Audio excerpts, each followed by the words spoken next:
Excellencies, ladies and gentlemen, it is my honor to welcome you to the Slovak Republic and to this press conference held on the occasion of the historic first ministerial meeting of the Friends of the Western Balkans in Bratislava. The Minister of Foreign and European Affairs of the Slovak Republic, Juraj Blanár, and the European Commissioner for Enlargement, I'm so sorry, we were in a hurry, Marta Kos will now inform you about the conclusions of the ministerial meeting. Please, Minister Juraj Blanár. Thank you, Madam Commissioner, dear Marta. Ladies and gentlemen, on behalf of all friends of Western Balkan countries, I would like to say a few words. First of all, I'm very happy that Bratislava is hosting today the first ever in history this Ministerial of Foreign Affairs of the Friends of the Western Balkan Group together with the partners from Southeast Europe. And I'm particularly very happy to have here also the Madam Commissioner who is in charge of the enlargement in the European Commission to come and to share our views and views of the European Commission, what is going on in the enlargement process, because that's what about is the Friends of Western Balkan countries. We had very fruitful discussion regarding the gradual integration. That was the topic of our first panel we held. All members of Friends of Western Balkan countries contributed to this discussion very fruitfully, and I can state that we agree that the gradual integration process is vital, but it cannot, this integration process, substitute the merit-based integration process at such, because merit-based process is the fundamental key for every country of European Union. But we are trying to find a way how to support the countries from the Western Balkans where we promised to be a member of European Union something like 20 years ago. So this is a big challenge for all of us to do something in integration process of those countries, because otherwise our credibility as a European Union will decrease very significantly in this region, and we don't want to lose the public support, which is very tremendous in this country. No a teraz mi dovolte, aby som pokračoval. And now let me continue in my language. The discussion that was held in the first panel and concerned the gradual integration just reaffirmed that it is necessary for us to focus on countries of Western Balkan very intensively. All of us are aware that the process has taken too long, or very long time, and we can feel the pressure from countries of Eastern Partnership that are strongly interested, in particular Ukraine, to become a member state of the European Union. We are united in our opinion that we must not use double measures or double conditions, but the process must be based on rules which are clearly defined in treaties, and the accession process must be maintained. However, this gradual process which was presented to countries of Western Balkans, the gradual integration also brings fruits to the European Union and provides room for countries of Western Balkans to build their common trading policy, common policy in energy security, and by participating in shared projects with the European Union to prepare for the very membership. And there are several positive examples, such as a common system of payments, SEPA, in the European Union, analogically roaming, which can significantly help ordinary citizens of the Western Balkan countries who will feel, even though they are not members of the EU yet, the benefits resulting from it. And I could continue with other factors such as visa regime, which is very important, or the border crossing control regime, which was mentioned by several countries of the Western Balkans, where the process is very time-consuming, and we see it as a technical solution that can be implemented without adopting any significant measures, and therefore we expressed our support to such measures. We spoke a lot about shared connectivity, because connectivity is the basis of cooperation. So it's not only connectivity and transport, but also energy connectivity. And there were important speeches given, for example, the Minister of Foreign Affairs of Italy, who the country is close to the region, how important it is to build corridors. For example, one of the corridors crossing the countries of Western Balkans is IMEC. It's India, Middle East, Europe corridor, which should help the goods exchange, and especially now when the EU has a free trade treaty with India, which is a huge advantage for us now when the European Union is facing challenges of losing competitiveness and prices of oil determined by the conflict in the Middle East. Ladies and gentlemen,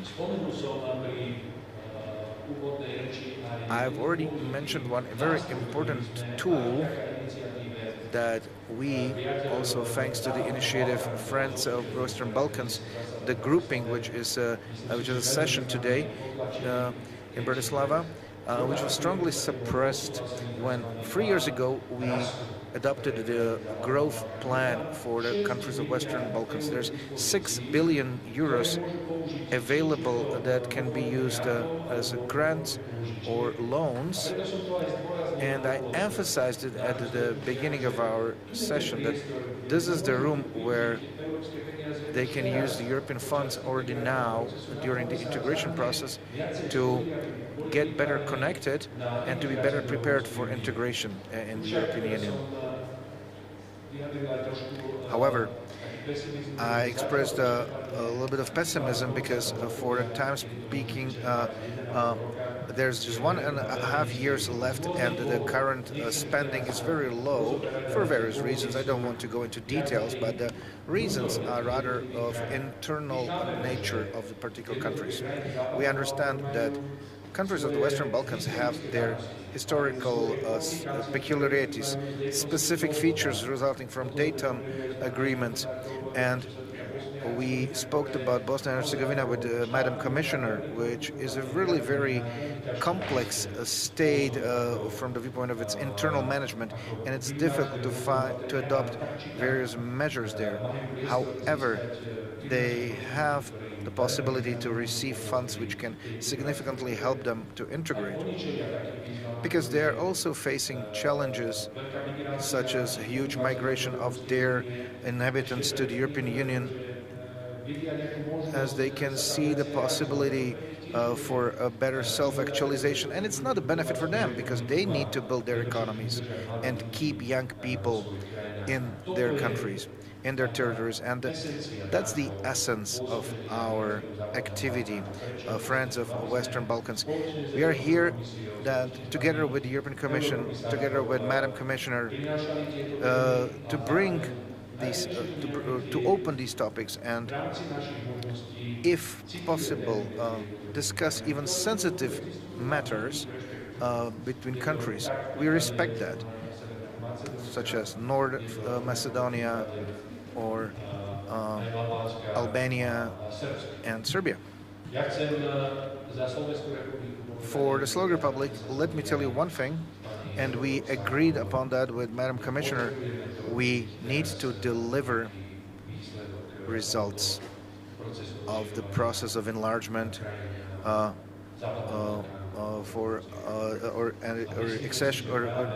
future accession of Western Balkan countries to the European Union. And we believe that countries such as Montenegro and Albania can be positive examples for all inhabitants of the Western Balkans, that it can be accomplished after many years of negotiations. I personally visited Montenegro. Also, partners from Montenegro visited us in Slovakia. Our president visited Montenegro, and we have been working closely with the government of Montenegro, and Madam Commissioner has upheld it, that the Montenegro is on its right track to accomplish its goal, and they set a goal that the 28th country of the European Union in 2028. It's a nice goal, and we would like to support it, but okay, let's stay optimistic. We agreed that we must not talk about any particular deadlines for accession. The agenda must be met, and then an applicant can become a member state. We believe they are on the right track, and that's why we support them. And we believe that it will be possible, together with Albania, which I visited recently, also with my partners from Slavkovic's format S3. The Slovak Republic is now presiding this format, and we supported Albania on its way. And just for your information, we have our trade mission in Albania, and we want to intensify the economic cooperation. And sorry for speaking maybe too long, but I wanted to cover many topics, and would like to summarize that today's session of Friends of Western Balkans has confirmed that we are on the right track of our efforts, and that we can feel that also the European Commission expresses empathy to the topics we have discussed today, and one of them was what we proposed as the Slovak Republic to accelerate the process, that these partial steps that require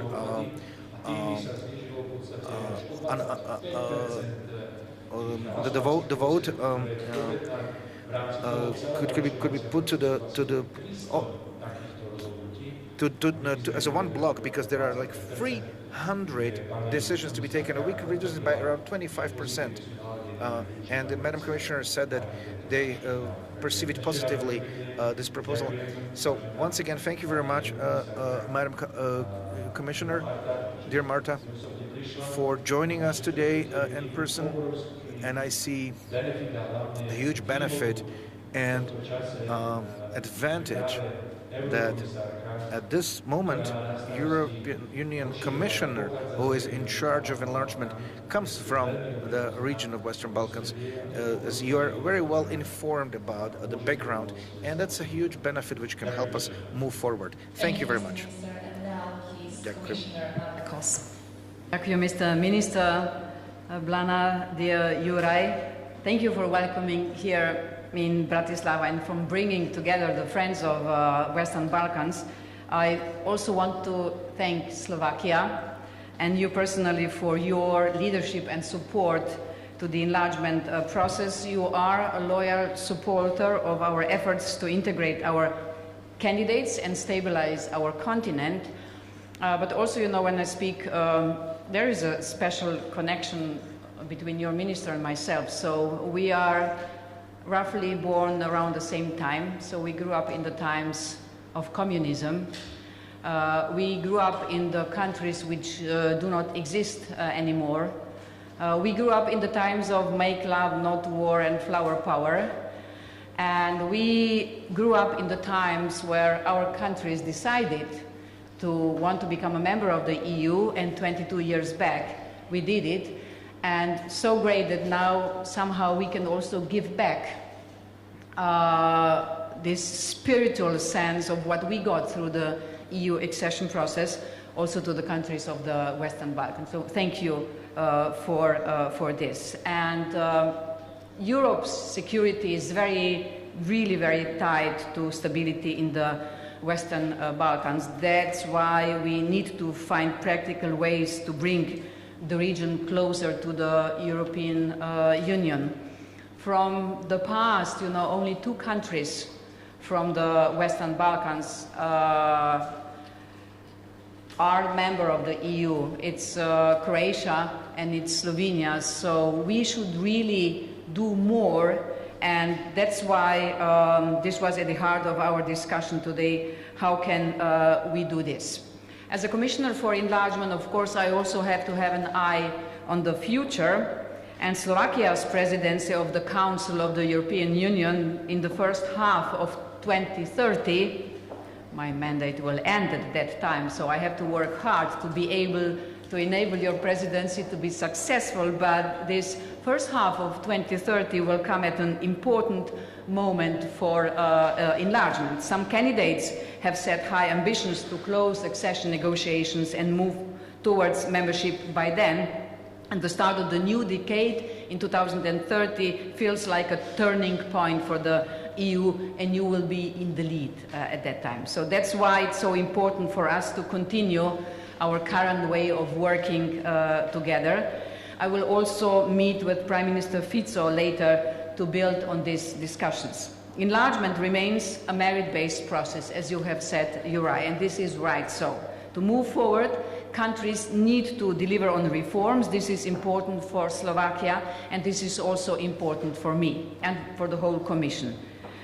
But we know that reforms take time, and in today's volatile geopolitical environment, time is something we cannot afford to waste. This is why we need to explore new ways of integration, models that bring our neighbors faster and deeper into European structures even before the full membership. So we discussed today on gradual integration, meaning how to integrate the Western Balkans step by step into more EU policy areas even before they become a member of the EU, like into the single market, into our energy market, and into pan-European value chains. And this is already happening, and it is already bringing benefits to the people and businesses in the region. That forward-thinking integration, which you have stressed so many times today, is also good for our current EU member states. It opens up businesses. So whatever we do, it's not that we are not a charity organization towards our candidates. Of course, once we give them the candidate status, then we have commitments on both sides. But enlargement is also good for us. We have so many good cases from our 2 countries where we can show what enlargement has brought to us. And we have seen this facilitates the lives of our citizens, and it allows us to get a grip on our collective security. And citizens and companies in Albania, Montenegro and North Macedonia, and since last week also Serbia, already benefit from cheaper euro currency payments through the SEPA, Single Euro Payment Area system. We are also working to expand the benefits of roaming to Western Balkans. Last month, the Commission made a proposal to the Council. And if we want to support pro-European forces in our candidates, people need to see that the European path brings real results. So it is a process which is going on 2 ways. It is merit-based, so they have to deliver on the reforms. On the other side, when they deliver in some part of the reforms, we can also integrate them before they become a member. But, and this we'll discuss in the afternoon, enlargement is also about our security. We will discuss this later. We cannot allow security blind spots to grow in our neighborhood, and these are exactly the spaces that others will try to exploit. And this is why enlargement today is back at the top of Europe's political agenda. What do I mean?